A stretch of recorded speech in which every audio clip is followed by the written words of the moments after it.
Hey guys, Arthur here. Coming at you with yet another devlog video. Got a lot of cool stuff this time. It's been a while since the last one, and that's on account of two reasons. One, I low key forgot to make devlogs, and two, I've been working vigorously. Um, so I'm just gonna get into it. All right. No, I've already released a uh, a pre-alpha 0.0.3, which has like half of the stuff I'm gonna show here. I'm just gonna show it because I forgot to make a devlog for 0.0.3. But so yeah, let's start off with I cleaned up the settings menu. Uh, because there was a bunch of stuff that didn't actually do anything, so I just removed all the stuff that didn't do anything. Um, Obviously made the cheat codes visible. So if you want to do bug testing for me, you can do that. Uh, Change the way. Actually, I don't know if I mentioned this, but aspect ratio actually makes sense now. You don't have to restart the game for that. Uh, let's see. Oh, right. Interface settings. So basically, I completely remade the HUD from scratch, and I gave it a bunch of options. So, for example, you can have just the default heads-up display. You got your health on the side and your ammo on the right. Um, so, for example, when I go to pick up a med kit, for example, because yeah, I added actual pickups, so there's not just a big ammo crate. Actually pick it up and your health increases, obviously. There is overcharge up to 200 health for when you pick up health items. I did this instead of just capping it at 100 because it's cool, and I can also change the. It'll let me. It gives me more opportunities to add roguelike style multipliers for like max overcharge and max health, or no, two different things. So yeah, there's that. Um, I fundamentally changed the way recoil works with the guns. Before you would just shoot and your character would just look up, which kind of works, but I'd rather not do that. Because that's not how most people do it. It's kind of a stupid way to implement it.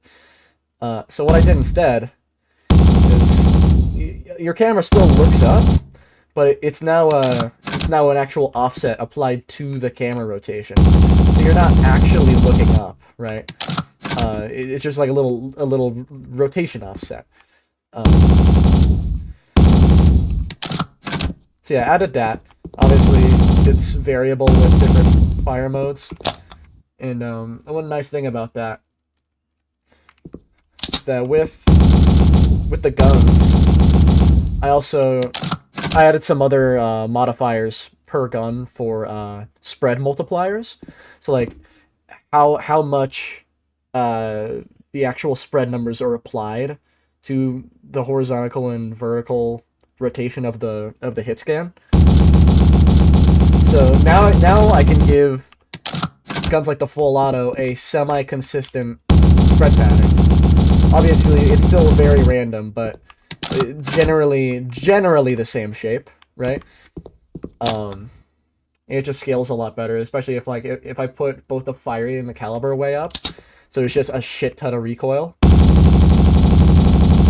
As you can see, there's still a like it's a spread pattern that makes sense, and it's consistent when you just hold the mouse still.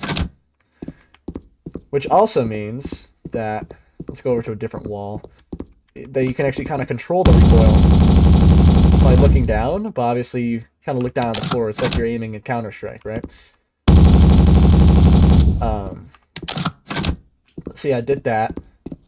I added a whole damage vignette thing when you get to low health. Like you saw a little green vignette when you healed, but now, for example, if I take damage, there's a little bit of a red vignette. And when you're below 75 health, the vignette stays there. It shows a kind of heartbeat. There's also a little bit of distortion, just to kind of show like you're at the edge of your wits, you know. Let's go down to 1, just so you can show the max intensity. So when you're super low health, you can even hear your own heartbeat, because obviously you're bleeding out in 15 different places probably. But you know, take some meds, pick up some ammo, and you're doing good. So yeah, what can get you down to 0 health? Well, I'm glad you asked, because there is a new enemy. I might have touched on this in the last devlog, but it kind of works. That was a bad example, but yeah, change the way the AI system works, obviously.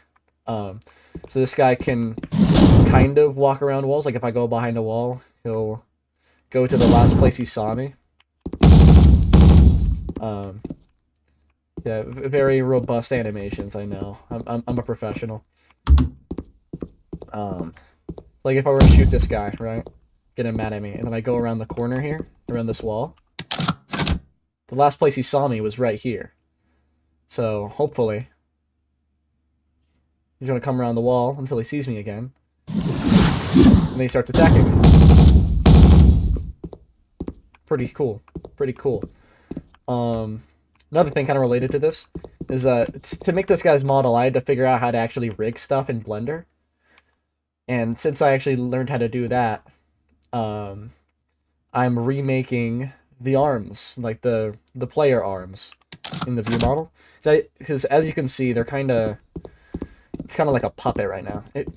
For example, if I were to, I'll show you a slowed down reload animation so you can kind of see what I'm talking about.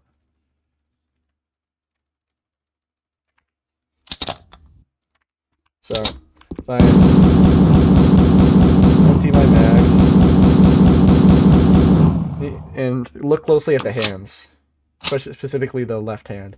It snaps between hand poses. Let me make the view a little smaller so you can see that.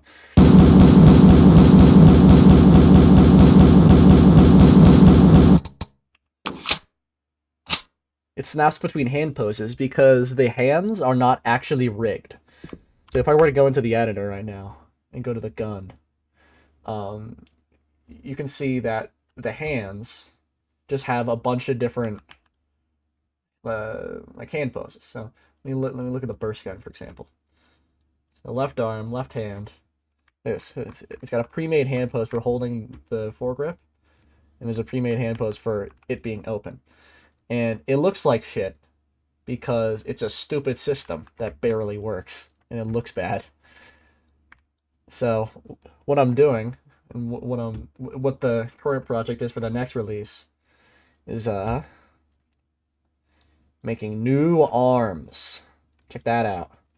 The model's still really rough, and especially the painting is. The painting's just completely not done.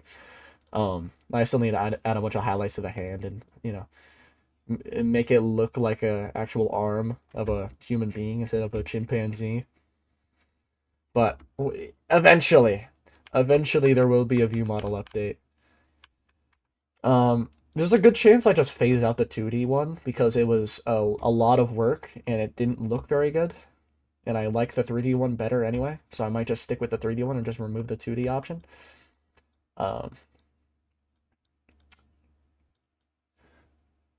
So let me go back into the game. I did not mean to restart the program. Oops. Right, other stuff. Let me this back down. Let's go back to the interface options. I just want to show the different settings there are for the HUD. So obviously there's the new one that looks really awesome and cool. There's a new one but centered, kind of like a Wolfenstein: The New Order or New Colossus. If any of you have played those. Obviously there's the classic ones. There's just the ones I had before, also with a condensed version. And there's an immersive one where there's just no HUD. I'll probably make this one have like some Tarkov style progress bars eventually, but for now it's just nothing except for the the pickup options. Let me set it back to default. Yeah. Also HUD scaling, so I can make it really really tiny or really really big or just normal. So that's pretty cool. All right, now for some experimental stuff. Uh, check that out. Yeah, check that out. It's a little janky just because I'm just kind of messing around. Portals, non-Euclidean geometry. There's a 99.9% chance it's not going to be in the game, like in actual levels. But I saw the add-on for it on in the Godot asset library, and I thought it was I thought it was really cool, so I added it. Yeah, check that out. So you can jump through. Your velocity is rotated perfectly, and if I stand in the right spot and turn my FOV down, not that far, down all the way here, you can see the players over there. You see that? That little blue orb? That's you. That's what you look like. Which is interesting to think, because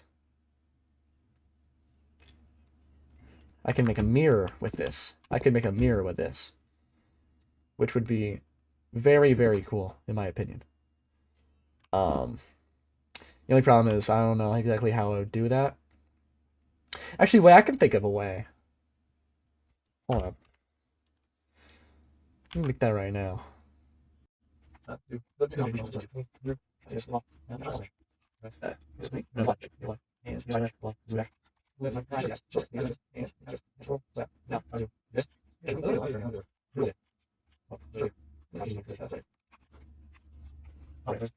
So clearly, I will have a functioning mirror now, and it's definitely going to work, and it's not going to break anything. It would never break anything, surely. Holy Jesus. It's not mirrored correctly, but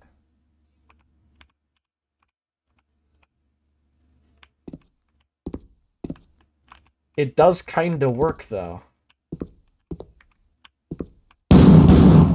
Also shows how fucking massive your arms are for no reason. That's another thing I'm gonna fix when I make it, when I change the arms.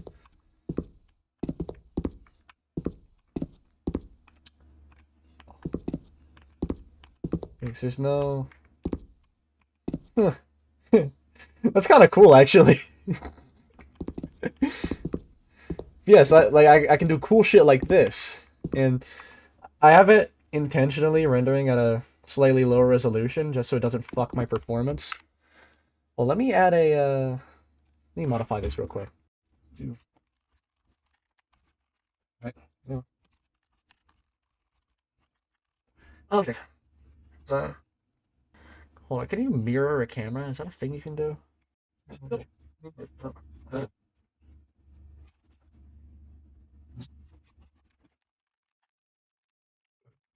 Okay, so I edited the shader code and the portal code just a little bit.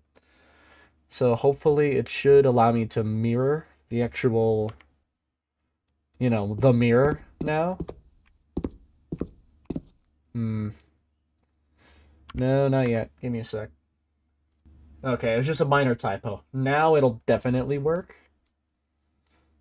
Like, for sure. 100,000,000% it'll work.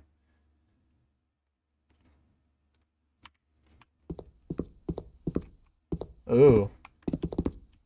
Ooh. Ooh. That's... It's kinda there. It's just placing the camera wrong, because obviously the camera is meant to be placed for it to not be mirrored. Uh.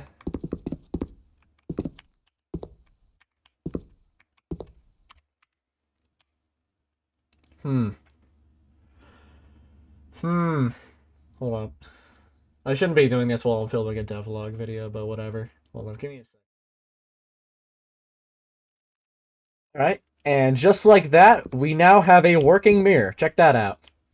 It actually mirrors the uh, position and rotation of everything. Works perfectly, with no issues at all.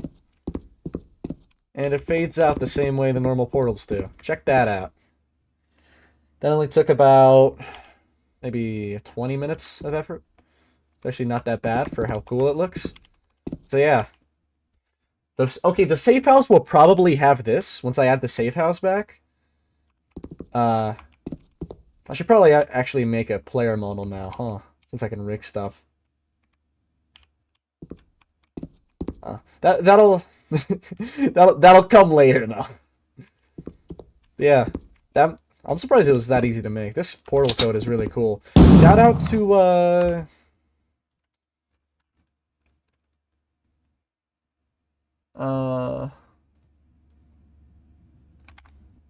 shout out to Donitzo. Hold up. Shout out to this guy. Go check out this add-on. It's really cool. It works really well. Uh, Relatively very simple implementation of portals too, or at least simple in the way that it's easy to grasp and like easy to work with. Because there's a lot of vector math in here that I just don't understand at all.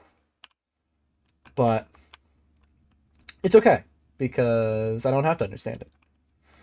Because it works. It works perfectly. Now, surely if I were to put this up to a wall, let's say,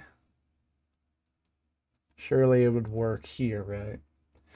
I wouldn't be surprised if it got like clipped and stuff, but it'd be cool if it worked. It'd be cool if there was just a working mirror. Let's see. Yeah, check that out. Well, it gets a little weird at the oblique angles like that, but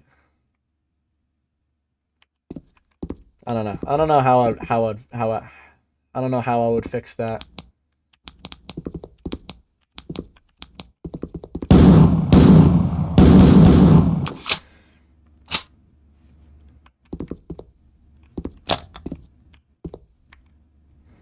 Huh. Well, yeah, I guess that's that, huh? Alright, I'm gonna go back to working on the important stuff.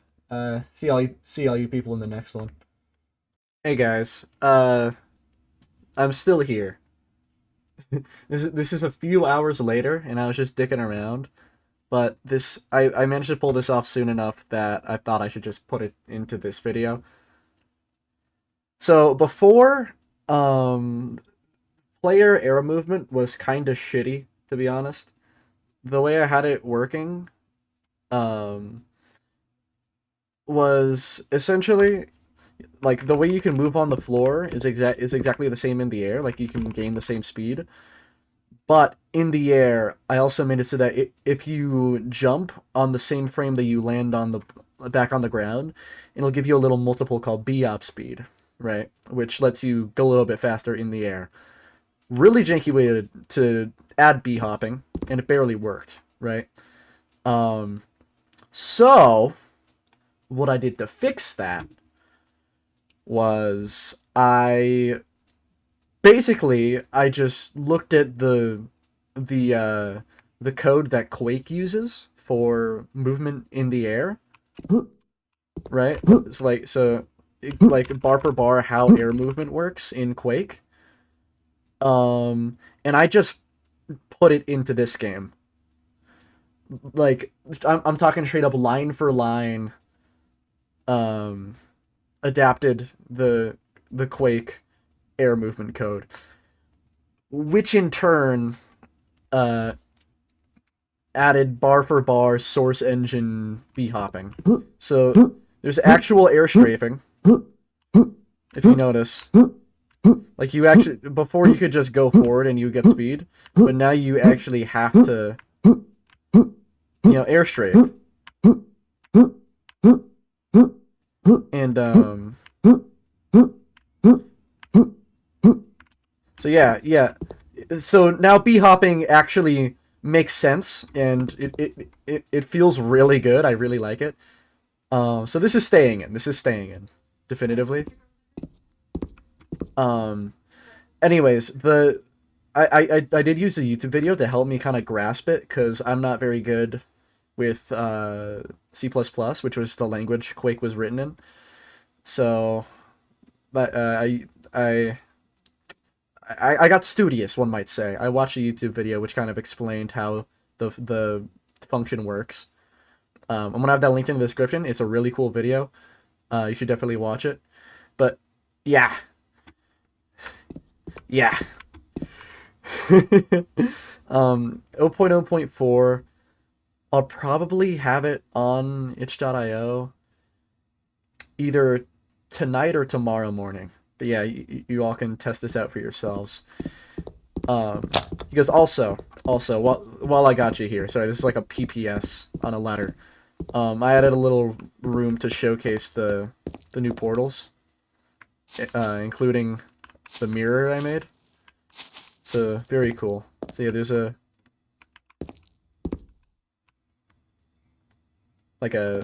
portal style, infinite